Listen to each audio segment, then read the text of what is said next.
그런가 하면 이선균 씨예요. 경찰 조사를 받았는데 이선균 씨가 간이 마약 검사에서는 음성이 나왔다고 합니다. 이선균 씨가 뭐라고 밝혔는지 이선균 입장 직접 들어보시죠.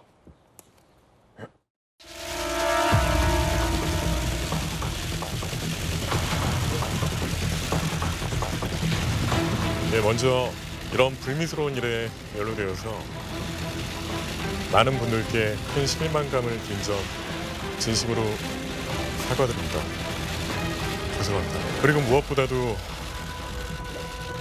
지금까지 저를 믿고 지지해 주셨던 모든 분들에게 다시 한번 고개 숙여 사과드리겠습니다.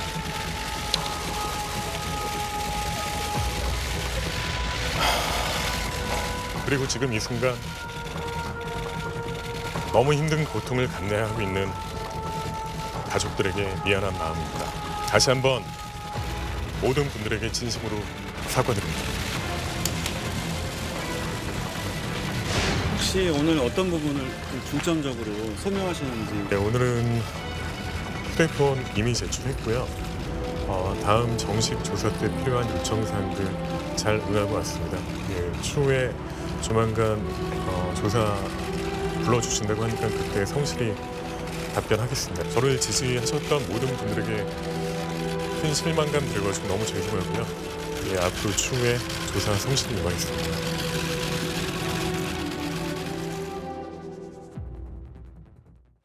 자, 이선균 씨가 경찰 조사를 한 차례 받고 나왔습니다. 간이 마약 검사에서 음성이 나왔다고 합니다. 이렇게 되면 국가수의 정밀 검사가 의뢰될 것 같습니다. 그제 경찰 조사 1시간여 만에 종료됐는데 경찰 관계자는 이선균 씨가 진술 거부했다라고 밝혀서 논란이 되고 있습니다.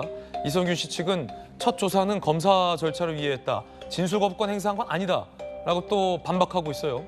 휴대전화와 차량에 대한 압수, 수색 실시됐고요. 중요한 건 마약 성분이 나오느냐 안 나오느냐일 것 같습니다. 간이 시약 검사에서 음성이 나왔습니다. 경찰의 이야기에 따르면 통상 5에서 10일 내 투약했을 경우만 반응한다. 국가수 정밀 감정 예정이다라고 밝혔습니다. 혹시 프로파일러님, 이선균 씨가 지금 아까 들어갈 때 보면 굉장히 저자세의 모습을 보였어요. 로우 키로. 하지만 뭐 무엇 때문에 마약을 했다 안 했다 마약과 관련된 언급이 전혀 없었는데 막상 들어가서 진술 거부로 경찰은 이해할 만큼 이 진술과 관련된 협조는 없었다. 물론 이선균 씨는 다음 조사 때는 진술하겠다라고 얘기하고 있습니다만 간이 검사에서 음성이 나온 게 혹시 이 같은 막상 경찰 조사 들어가서는 진술을 좀 안 하는 것과 연관이 있습니까? 예, 분명히 관련이 있을 것 같습니다. 지금 경찰의 말과 이선균 씨의 말이 틀립니다. 왜냐하면 경찰은 당연히 처음 출두해갖고 본인이 인정하는 식으로 다 할 거라고 생각을 했었는데 떡 해보니까 오늘은 뭐 그냥 검사하는 정도만이에요라고 해버리니까 경찰도 좀 당황한 것 같습니다. 그래서 또 다른 게 뭐냐면 이선균 씨 측은 전화를 이미 제출했다 그러는데 경찰은 아니다, 영장 집행한 거다라고 할 정도면 이 경찰과 이선균 씨 사이에 분명한 어떤 부분이 있는 것 같고 거기에 근거는 간이 마약 검사라고 하는 건 소변에 리트머스 시험지 같은 걸 쓱 묻히는 겁니다. 예. 거기 반응이 나타나는데 거기 안 나타났다는 건 상당 기간 부분의 약은 이미 몸에 없는 거고요. 그렇군요. 지금 이제 나타나는 모발 검사도 정밀하게 해봐야 되는데 사실 시간이 좀 많이 걸렸습니다. 사실 좀 제가 안타까웠던 건 빠르게 검증영장을 쳐갖고 모발을 확보했어야 되는데 지금 일주일 넘게 지났지 않습니까? 예. 이 부분도 사실 좀 유감인데 그렇다고 보면 만약에 이선균 씨 몸에서 아무것도 안 나왔다. 그럼 지금 해프닝입니다. 그냥 해프닝밖에 안 되는 겁니다. 그럼 경찰이 헛발질한 거군요. 그렇죠. 아니, 결과가 없는데 뭐 어떻게 하겠습니까? 그냥 어떤 진술로 법정에서 다툼하다가 그냥 말 수 있다는 거, 심하게 하면 말 수 있다는 거죠. 물적 증거가 없는 상태에서 사실은.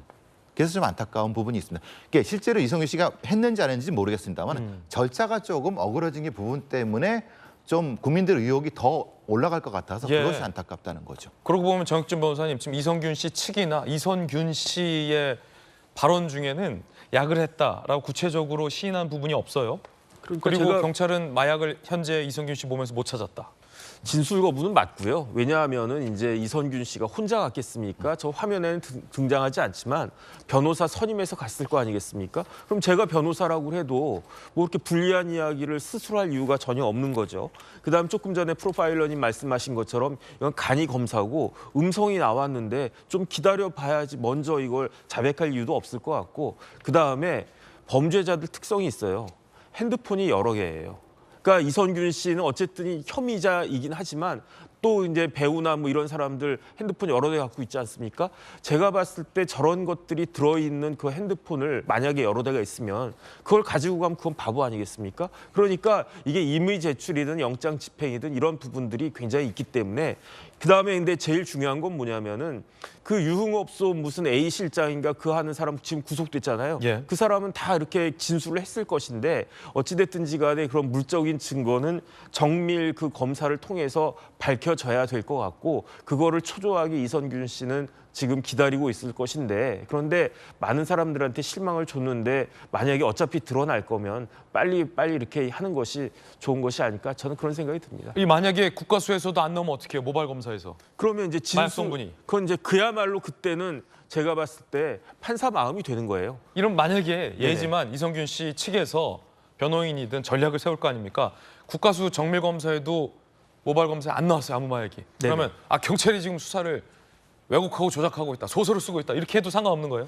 뭐 그렇게까지야 안 하겠지만 어쨌든 나는 마약한 증거가 없지 않느냐. 옆에 있는 그 A 실장이 뭐 이성균하고 같이 했다. 이렇게 아무리 이야기를 해도 그건 그 사람의 주장일 뿐이다. 이렇게 이야기를 해버리면 그러면 이제 담당 재판부 입장에서는 그 사람의 말을 믿을 것이냐 아니면 객관적으로 마약한 그 기록이 그 신체 검사 결과가 그 안 나왔으니까 그걸 믿을 것이냐 그런 문제로 이제 발전하게 될 것 같습니다. 경찰 입장에선 조금 당혹스러운 상황일 텐데 네네. 구속영장을 검토한다는데 지금 뭐 간이 검사에서도 안 나왔는데 영장이 나오겠습니까? 근데 A 실장은 구속이 됐거든요. 예. 구속영장이 됐는데 그 사람 같이 했다라고 만약에 진술했다라고 하면 영장 청구를 안 하는 것이 오히려 더 이상한 것이 아닐까 싶습니다. 이성균 씨 입장에서는 유아인도 안 되는데 뭐 내가 이럴 수 있잖아요. 그거는 유아인은 유창훈 그 부장판사가 같은 유 씨라서 그런지 기각을 한 거고 판사에 따라 김유 씨라 기각하진 않았을 테고. 네. 판사에 따라 달라질 수 있는 거니까 네네네. 그거는 뭐 모르는 거죠. 뭐. 어허. 조금 지켜봐야 된다라는 거죠. 국가수 감정은 프로파일러님 보통 얼마나 걸립니까?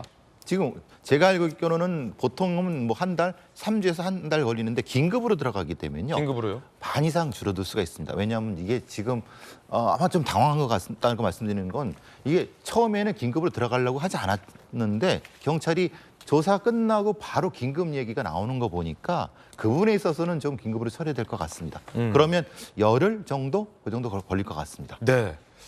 자, 이성균 씨 이 의혹과 관련해서 상당수 지금 변곡점일 것 같습니다.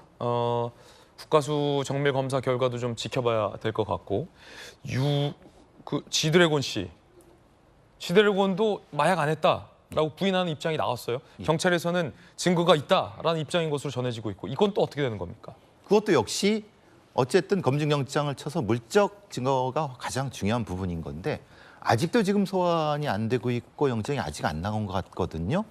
글쎄요, 이게 지금 물론 이제 앞에 이성균 씨는 향정 쪽에 가까운 거고요. 이 GD는 이제 마약류, 말하자면 이제 코케인이라든가 이런 쪽에 가깝다고 하면 조금 걸리긴 하도 빨리 영장을 통해서 모발이랑 확보를 해야 되거든요. 너무 좀 늦는 것 같아서 좀 안타깝습니다. 예.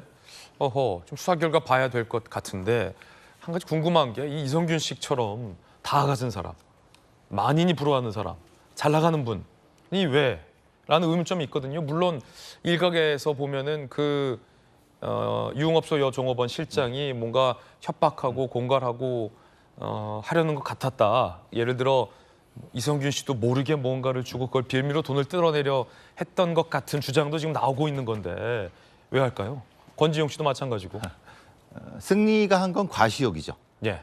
버닝썬에서 크게 1억짜리 만수르 세트를 통해서 과시를 합니다. 그럼 과시욕입니다. 안에 있는 건 지배욕입니다.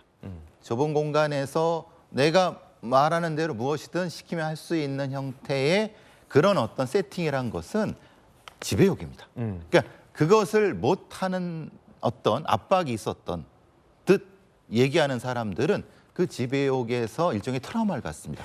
그래서 그 지배욕을 행사하려고 저런 형태로 많이 합니다. 지배요. 예, 외국의 유명한 스타들도 네. 특히 저런 경우가 많습니다.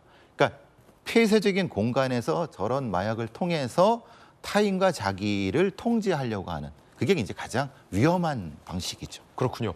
정혁진 변호사님, 그 권지용 씨 같은 경우는 만약에 이번 혐의가 사실로 드러나게 된다면 재범이고요. 네네. 이성균 씨는 초범이지 않습니까? 네네. 만약에 주가수에서 마약 성분이 나와서 처벌을 받게 된다면 초범이고 이성균 씨가 만약에 깊이 반성한다라는 등이 종중등등 했을 때는 어떻게 나올까요? 처벌 수위가? 그런데 제가 봤을 때 지금 우리나라가 마약에 대해서 너무 관대한 것이 아닌가 저는 너무 관대하다. 그런 생각이 듭니다. 그 다른 사람이 아니고 만약에 유아인 씨 기준으로 하면요. 마약 사범들 중에 초범, 재범 뭐 할 거 없이 구속될 사람들이 별로 없어요. 그러면 이게 어떤 시그널을 주느냐? 마약하는 사람들한테 아예 좀 해도 괜찮구나. 내가 그렇게 강하게 처벌 안 받을 수 있겠구나. 이런 식의 그 시그널을 주는 거기 때문에 어찌 됐든지 간에 이거는 모든 것들은 담당 판사가 누구냐에 따라서 그 판사의 생각에 따라 가지고 결정이 될 건데 이런 식으로 가는 건 진짜 문제가 있다. 더군다나 우리나라가 옛날처럼 마약 청정국도 아니고 마약 확산세가 지금 엄청나게 그 빨라지고 있고 심지어 뭐 중학생까지도 여중생까지도 그렇게 하고 있는 그런 그 나라가 되어 버렸는데 이런 부분들에 대해서 좀 각성이 있어야 될 것이 아닌가 싶습니다. 예. 우리나라가 그 연예인들 중에서 마약을 투약했고 처벌을 받았음에도 불구하고 복귀가 좀 빨라요. 그런 지적도 있더라고요. 반성하고 네. 나오는데 마약에 대한 반성 근데 또 해요.